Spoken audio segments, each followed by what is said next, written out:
Sveiki, draugai! Sveiki, sveiko gyvenimo būdo mylėtojai ir entuziastai. Šiandien noriu su jumis pasikalbėti apie supermaistas. Maisto rūšis, kuris mes valgome kasdien, turi labai didelį poveikį ant kaip žmogus atrodyti, kaip atlikti darbą arba treniruoti sporto salę ir taip pat mūsų sveikatos.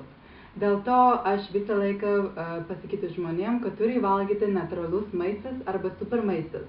Supermaistas yra maistingas maistas, kuris kovoti diabetų, širdies lygis, aukštų kraujo spausdimas, taip pat antsvoris ir taip toliau.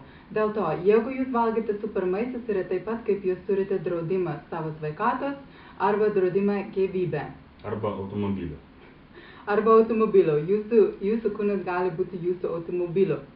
Taip pat, dėl to aš irgi paaiškinu knygas, kad ne visas kalorijos yra lygios, kad tarkim yra 1500 kalorijos nuo sveikas maistas arba supermaistas, palyginti su 1500 kalorijos nuo nesveikas maistas. Jeigu palyginti to žmogaus sveikatos, energijos, kaip atrodyti, būtų visiškai skirtingai.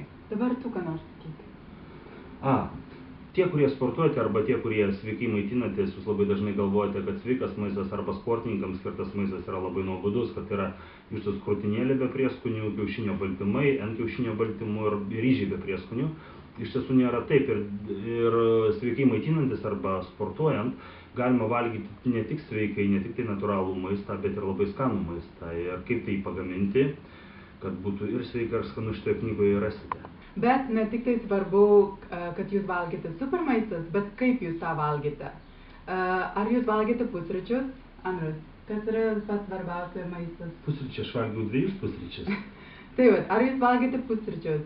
Ką jūs valgite vakarienę? Ką mums nereikia valgyti vakarienę, Andrius? Ledų, pyragų, vaisių net. Reiškia, visas angliavandenis nereikia valgyti. Tai va, dėl to aš sukūriau šį knygą, labai patogus planas, kuris pradeda nuo pusryčius, užkandžiai, pietus, vakarienę, kad jūs supratumėte ne tik tai, ką valgyti, bet kiek valgyti, nes visas kalorijos yra parašyta, taip pat kiek angliavandenių, kiek baltymai ir kiek riebalų jūs gausite iš vieno patiekalo. Ir dar turiu paskutinį 2 skyriai, kuris yra sveikas maistas vaikams, nes aš manau, kad labai svarbu, kad vaikų moko, kaip valgyti sveikai iš namo.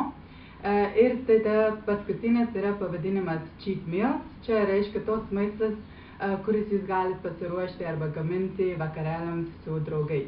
Ir ši knyga tinka ne tik tai moterims, bet ir vyrams, ir vaikams. Visą šeimą jūs gali valgyti kartu, ką mes pasiruošėm į šį knygą.